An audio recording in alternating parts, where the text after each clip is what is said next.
Your current work, especially with the African nations and sense of justice, led to the creation of the movie called Rwanda Rising. Yeah. One of the things we do at the Jackson Center, we are involved in the tribunals that are occurring in Rwanda. And Hassan Jallo, who's chief prosecutor, comes here frequently. Is there a connect there between you looking at the Rwanda genocide, the Rwanda Rising of what's happened since then, and sort of that justice and reconciliation? Well, I think that Rwanda, for me, is the most significant act of reconciliation in my lifetime. And they are really working at it. And it bothers me that, that people always judge them for their failures and don't realize the tremendous success. They've moved way beyond South Africa, for instance. And ironically, it's harder to forgive people who are like yourself. I mean, it's easier for black people to forgive white people than it is for them to forgive each other. And I don't know why that is, but this is one case where the Tutsi and the Hutu don't even want to recognize their past. They want to obliterate that and just say they're Rwandans. Now, my secretary, who introduced me to the Rwandan situation, lost 92 members of her family. And yet she had no bitterness and is now serving as the Rwandan ambassador to Kenya. But the president said, look, there's nobody to blame but ourselves. And we either saw this coming or we should have seen it coming and did nothing. Some participate in it reluctantly, but there's nobody that is not guilty.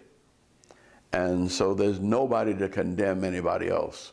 The only path for us is to forgive each other, and only then can we forgive ourselves for what we didn't do. All of that deals with the sort of reconciliation, negotiation. What you learned in Birmingham in negotiating sort of the end of that process, you were in the middle of all that with the businessmen. Does that play out today as well? It's very much the same. Yeah. And I followed many of the same tactics, which I learned from Quaker negotiating meetings, where one of the things you do, you learn that you can make more progress through listening to your opponent's arguments than through trying to state your own. And so in Birmingham, I never argued with the businessmen. I always was the blame. We were the ones that came there and stirred up all this trouble. And it was ridiculous, but it didn't make sense for me to argue that. The problem was that the trouble was stirred up, and my job was to find a way to settle it. And to settle it in a way that gave them a face-saving way out. And by focusing on my opponent's needs, I found that all my problems were solved.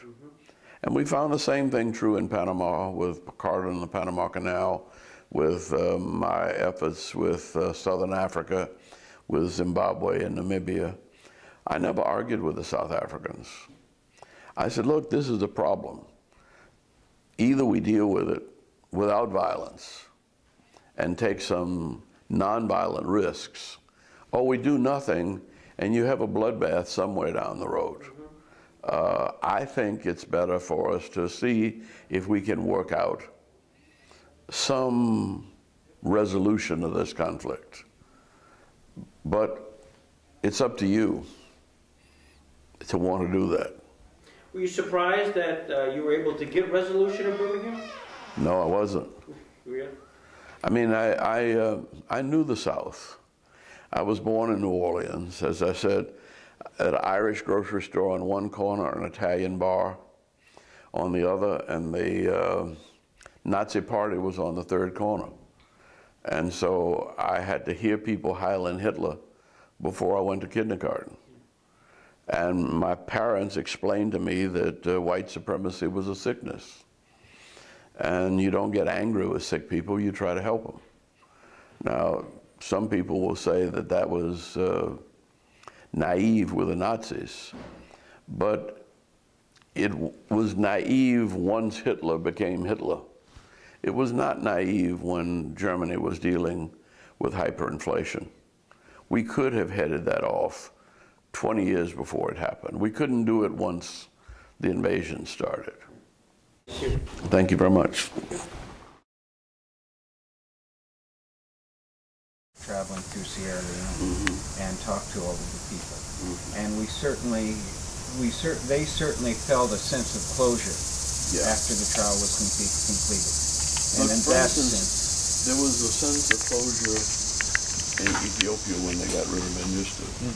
But they just let him, or in Uganda when they took Idi Amin to Saudi Arabia. And he died he just died. Everybody forgot about him. See? And the thing about the trial is it revives all of this. That's true, particularly when the trials take place, often years after the crime. Yeah, and I just don't feel, I haven't felt comfortable with, and yet if it had not been for the movie Judgment at Nuremberg, I don't think people would have seen the significance of Selma. It's a pleasure.